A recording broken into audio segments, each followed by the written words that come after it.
I would recommend that you come clean, because Charlie said some other things. And I look at these things now and I think, wow, it's almost prophetic, right? It's almost prophecy. And I can tell you, board voted overwhelmingly that Erika Kirk should take over Turning Point. She is the CEO of Turning Point. She is the woman in charge. But according to Mrs. Farmer, no, we shouldn't rush to succession plan, because Charlie Kirk had a plan. What is the plan that Charlie Kirk had that nobody is aware of but Candace Owens, a married woman, Mrs. Farmer? She's aware about it. Nobody else knows about it. So she has this program, okay, and then she's going to show us the text messages that her and Charlie Kirk used to send back and forth, back and forth. But meantime, she's requesting a war, okay? Not only is she requesting war, she does not approve for the succession plan that's going on at Turning Point, okay? So Candace Owens, just to put it blank, she has declared war on Erika Kirk. Mr.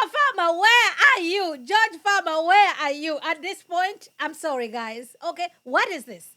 To my knowledge and everything else I know, Charlie Kirk was married to Erika Kirk. Unbeknownst to us, Charlie had a different plan. So, to breathe, to hike, to listen to way too much Kanye West music. I absolutely love the mountains. I am a mountain person, so to speak. Wyoming is, in fact, my favorite state in the union. And it felt fitting also because the first time I ever visited Wyoming, I was with Charlie Kirk. I then visited Wyoming many times thereafter over the years. And he was the last time I went to Wyoming, I was with Charlie Kirk. He was the last person I visited with. And it was for, ironically, Foster Fries's funeral, who was a big time donor to Turning Point USA, still is, I believe. Charlie, I was thinking out there, remembering, paid for my flight to Wyoming. I had to get there very quickly because I was doing Joe Rogan's podcast. It was huge. I didn't even know what the Joe Rogan podcast was at that moment. That's how I was so not politically inclined at all. And he's like, this is the biggest podcast. You got to do this. I completely bombed it, by the way. I was so nervous. I think I said like about 3,000 times. But then I had to very quickly get over to Wyoming because Kanye had invited me to his album release party.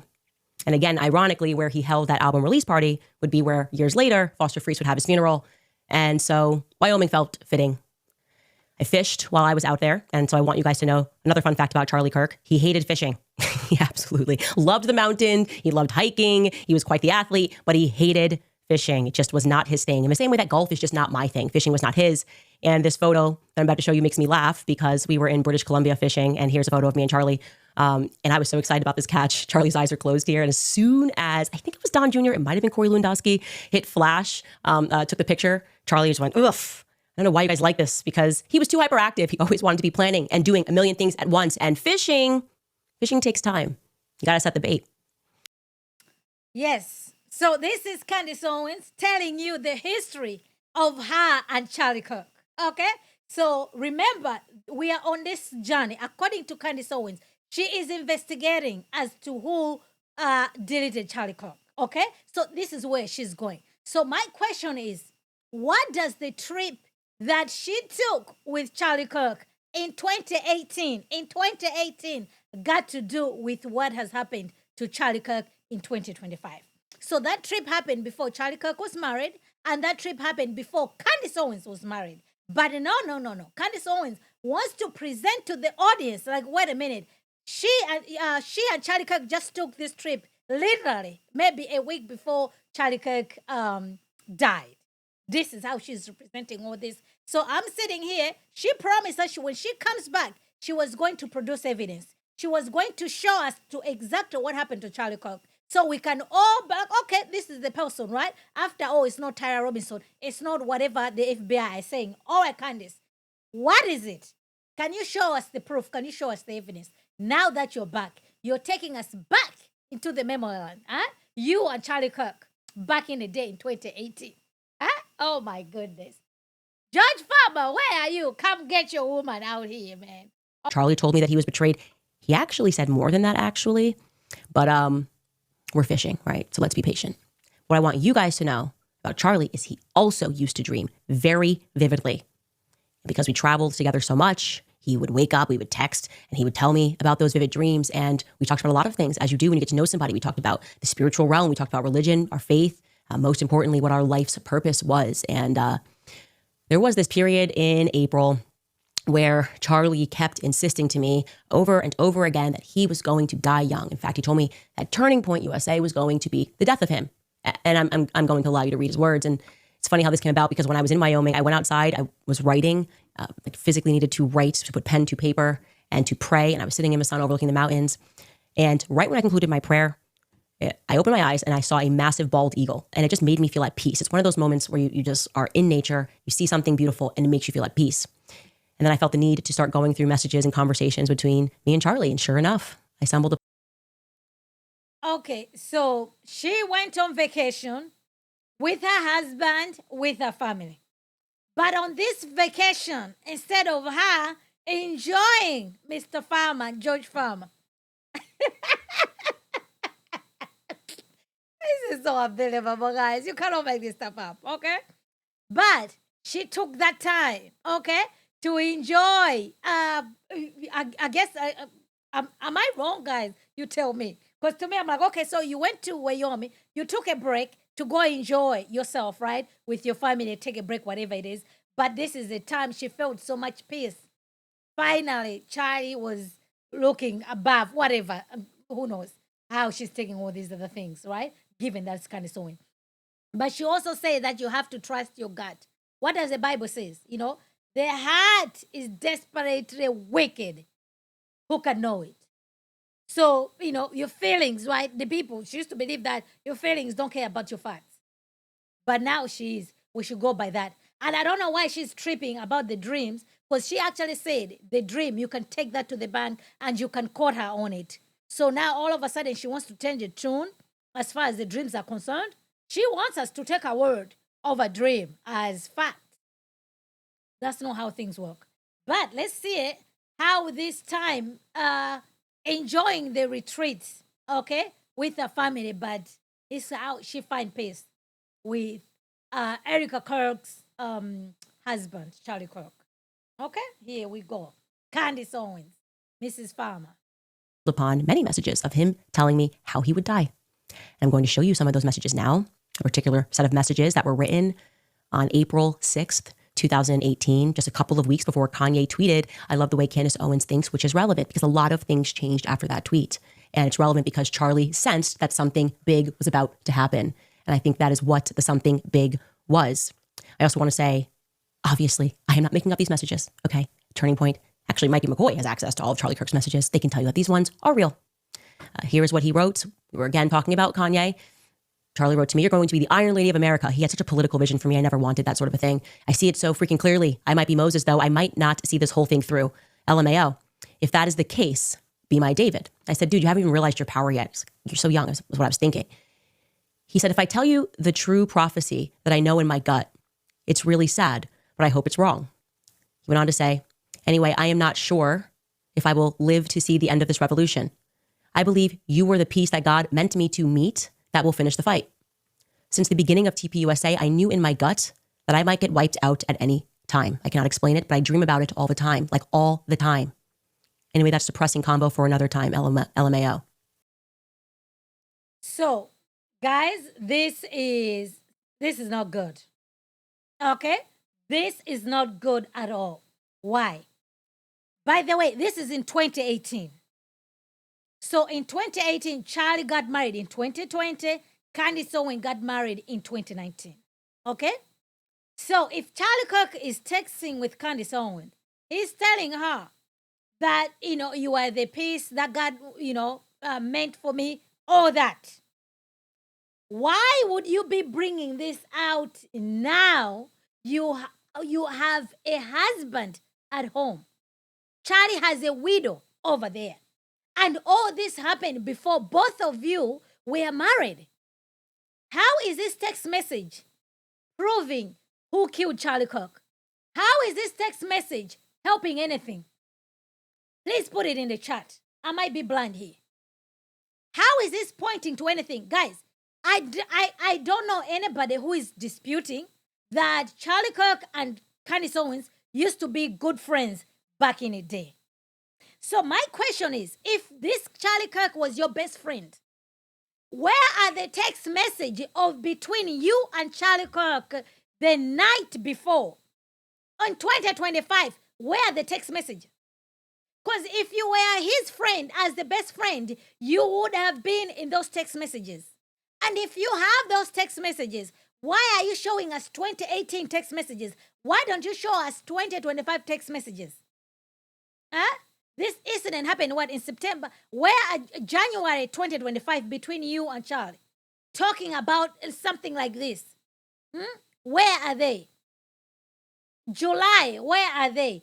June, where are they? May, where are they? Where are those text messages that you two were talking like this? Why you are a married woman, why he's a married man? Where are those text messages? We need to see those. Because if you're going back, the stuff that used to be texting with homeboy in 2018, come on, guys. Is this what you'd want?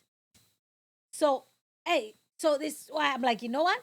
She's in charge of her home. Because this is very embarrassing. At the like, how is this text message? How is it helpful? What is it pointing to? I would like to know, because I'm very confused. This to me is very disturbing. Oh my gosh. Oh, when I saw this, I was just like, you know what? No, I don't think Erika is behind this, because that was the only thing, the way this woman went away. Like, there is no way. Like, this is not good. It's very disrespectful. But once again, she wants the attention. She wants you to believe, like, yes, me, like this is her fantasy here. It should have been me and Charlie Kirk as husband and wife, not Erika Kirk. And be nice to her. This is embarrassing for George Farmer. Like, George Farmer, the 18 days, are you sure? 4 kids later, it's too late for you now. I know you lost your English card, but this is what you get. I said, that's weird, more of a fear manifestation than an actualization. He said, I'm not really afraid of it, but I'm just telling you what I know to be true. And he told me that. I don't know why. Charlie knew he was going to die young. And I don't know. I just felt like I needed to share that because it is in part why the moment that Charlie got shot, I just knew he was betrayed spiritually. In the same way that Charlie knew that he was going to die young, I knew that this was a part of something bigger. And so I wanted to say to you guys, to the people that betrayed Charlie. Before she goes to people who betrayed Charlie. So, Charlie Kirk knew he was going to die young. He put his succession in place because he knew he was going to die young. And then we have Candace Owens, who has an issue about the succession plan. Do you see this? So this guy knew he was going to die young. He set his household in order, but Candace Owens is not happy about that. Why? You see? Like, she is even undermining her own point over here. So the question is, so where was Candace all this time when she was at Daily Wire? How come she never brought this up? If things were not going well at Turning Point USA, why didn't she talk about this when Charlie Kirk was still alive and well? Where are the text messages from Candace Owens to Charlie Kirk, texting Charlie Kirk, hey, by the way, people are stealing money in Turning Point. Oh, by the way, there's people who are trying to betray you at Turning Point. Oh, by the way, I don't like the direction Turning Point where it's going. This, that, and the third. Where are those text messages between Charlie Kirk and Candace Owens? Because Candace Owens is the best friend to Charlie Kirk, and she cared so much about Charlie Kirk and Turning Point. How come she didn't do anything about it when all these things were going on when Charlie Kirk was breathing? Because you cannot tell me all these things, betray, all these things just happened on the day that Charlie Kirk died, right? So which means these things were going on prior to that day. Where was Candace Owens prior to Charlie Kirk's demise? Where is her article? What book has she written chronicling what happened? Where is that information? It does not exist, guys. But she wants us to believe that she was the best friend of Charlie Kirk. She wants us to believe that she's the one who has to take over Turning Point USA. She wants, like, you went to PragerU. After PragerU, you went to Delaware. Why didn't you go back to Turning Point? If you so cared about Turning Point, if you believe in Turning Point, if you believe in Charlie Kirk's dream, now that he's gone, all of a sudden, we have to believe that, oh, now Candace Owens cares so much about Turning Point. Huh? Honestly, where is the letter of Candace Owens requesting to get her job back at Turning Point? Man, she's a joke. I would recommend that you come clean, okay? I would recommend that you come clean because Charlie said some other things. And I look at these things now and I think, wow, it's almost prophetic, right? It's almost prophecy. And I can tell you that this is a story that will have a happy ending, a tragedy that will have a happy ending. The world is going to learn the truth about this. They are. I would recommend that you come clean. There are lines in the sand that are being drawn right now between good and evil. Many of you have picked the evil side. Do you podcasters, people that make videos, people that are taking money, tell people don't look over there? I would recommend you stop doing that. You don't have to listen to me. You probably won't listen to me. And to people that betrayed Charlie, you probably won't come clean. Likely because you're scared now. You should be scared, but you're the wrong kind of scared, okay? Fear of God is the beginning of wisdom. There is more. This is not it. I'm aware of that. That's why I've chosen to be on the side of goodness and truth, no matter what the cost is. I've picked my side. I don't care about any of you. I can't wait to read your articles after this, okay? That's breakfast for me. That inspires me now. Can't wait to read your loony tweets. I can't wait for you to lie about things that I've said. I cannot wait because you know what? On a hike that Charlie and I were on in Wyoming one time, we were discussing the death penalty. Like he was asking, like, what's your position on the death penalty? And I told him, I've always been against it. And typically that's a theological conversation. Christians go back and forth on it. Do you have a right to take a life? I'm on the side that no, we don't have a right to take a life. But my position on it isn't even entirely theological. I said to Charlie, the reason I'm against it is because death is easy. You're here and then you're not. It's like falling asleep, right? You're here 1 second and then you're not. Think about passing out or fainting. People that commit grave evil and we're giving them death, that's it. Yeah. I always say they deserve more than that. And for people that are involved, and many people that are involved in this, not the lone shooter at different stages, people that are involved, people that know things, people that are watching this, maybe in an office cubicle and know things. And want you to know that if you choose not to come clean, you are about to become very famous. Okay. I am talking like through the ages famous, the kind of fame that most people cannot even comprehend. Not even, I cannot comprehend that level of fame. Like I'm talking about the level. Okay. So where are these people, Candace Owens? Name names. Who are they? Because we also want to know these people. They need to be exposed. We don't want them to do this to somebody else. Because you're out here on the side of truth. So why are you hiding their names? Why are you hiding them? Name names. All you have done, you've just accused a whole bunch of people. So if you know these people, are you going to mention them? Are you going to give their names to the authorities? But because you're conducting this investigation, you don't care about the authorities, then why are you not naming them? Because you are the one who is seeking truth, right? Nobody else is. Only you. So what are you doing about it? Because she's been on this investigation for quite some time. So when is she going to show us the evidence?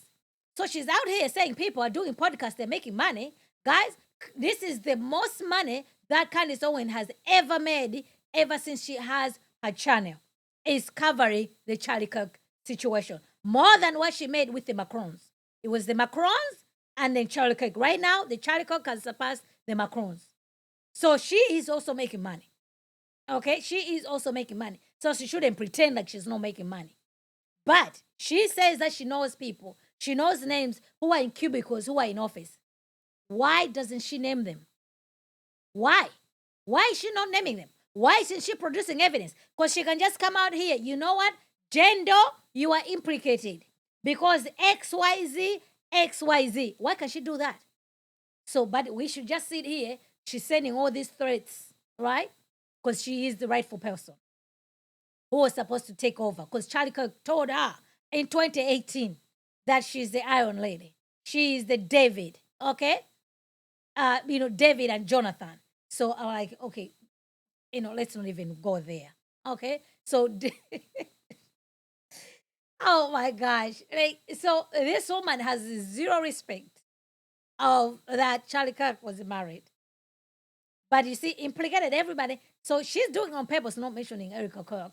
But no, guys, if you're listening to what she is saying, honestly speaking, who is this going towards to? Who owns Turning Point but Erika Kirk? So level of fame that can kill a name. You know what I mean? Like nobody names their kid Judas anymore. Nobody names their kid Adolf anymore. I'm talking about that level of fame, infamy. So I'd come clean. I think there's a way out for you if you come clean and you get with God. Anyways, I'd like to say something in finality to the many of you who would like to shut me up, who have been trying very hard to shut me up. No, I think I'm going to go ahead and be Charlie's David. I'm not going to stop talking about Charlie Kirk's death. In fact, instead of trying to make me shut up, you should do something else. I think your time would be better spent trying to stop the sun from rising. You'd have more success if you spent your time trying to stop the sun from rising than trying to get me to shut up about who killed Charlie Kirk, because he knew he was going to die, and he knew that I was going to be the person that had the spine to stand up for him.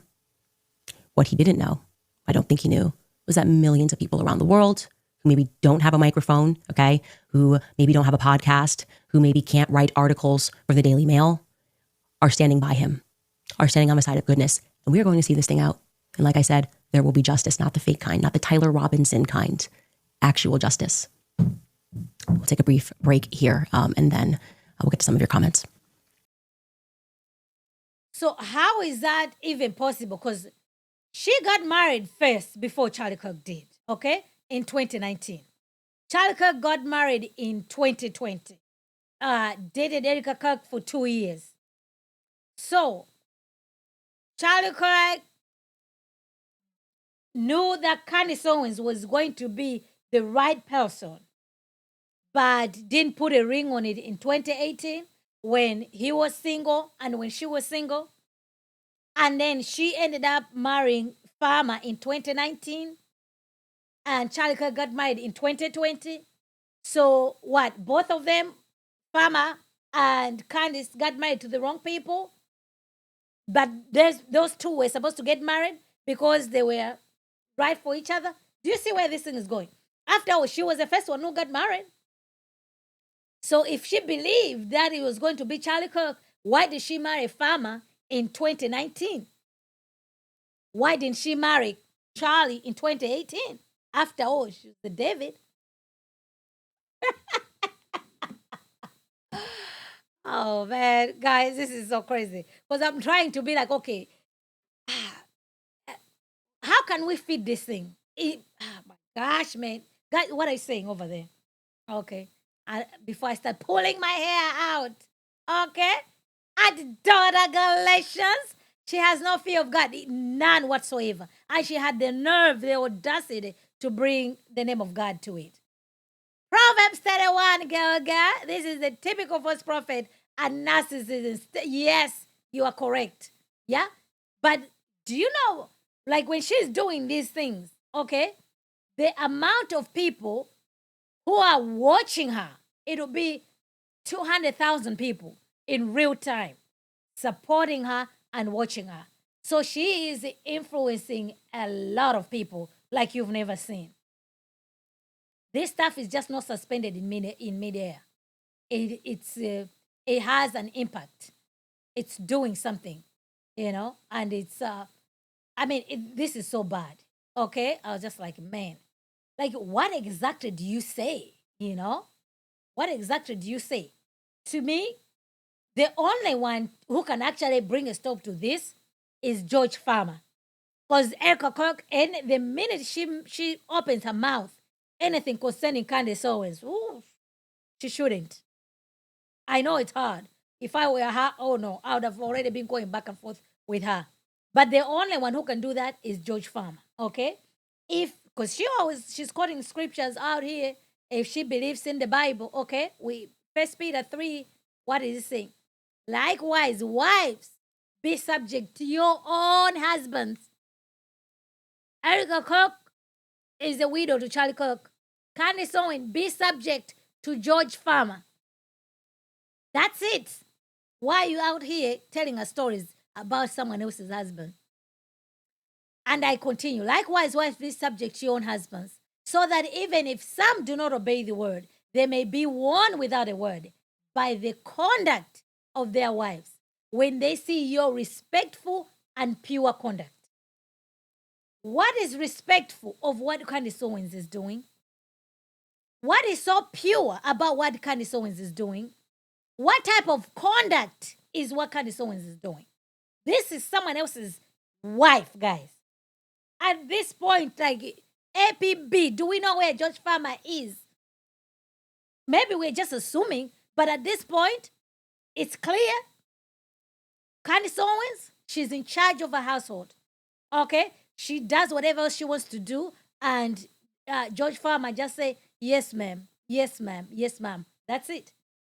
Because there is no way you can tell me he can support this. There's a way for Candace Owens to do this investigation, to ask questions, but she has crossed the line. She's out here telling us that she's the rightful person. Charlie knew about her. Charlie is the one who wanted Candace Owens to, like, what are we doing? Ish, man, this is crazy. All right, Ephesians 5:22. Wives, submit to your own husbands. The scripture is clear, man. Okay? You are under your husband authority, not someone else's. But this is not what we're saying. Wives, submit to your own husband as to the Lord. How can we conclude and see what Candace Owens is doing is submission as to the Lord? I submit to you, it is not. Okay? For the husband is the head of the wife, even as Christ is the head of the church, his body, and is himself its savior. Are we seeing anything over here with everything with the watch resembling a George Farmer as the head of this household? This is embarrassing. Okay? I don't like to go into people's, whatever they do in their household is their business. But the stuff is outside right now, guys. Okay? It's just like, oh my gosh.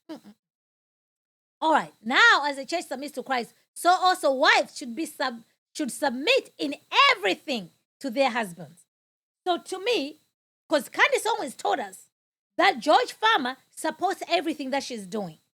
She stands by. You know what I mean? So at this point, George Farmer approves of this because that's what Candace Owens says. So we have to believe her. That's what she said. So to me, I'm looking at this like, wow, George, you approve all this as a man, as a Catholic man, as an English man? Man, so much trouble, guys. This is way too much. Way too much.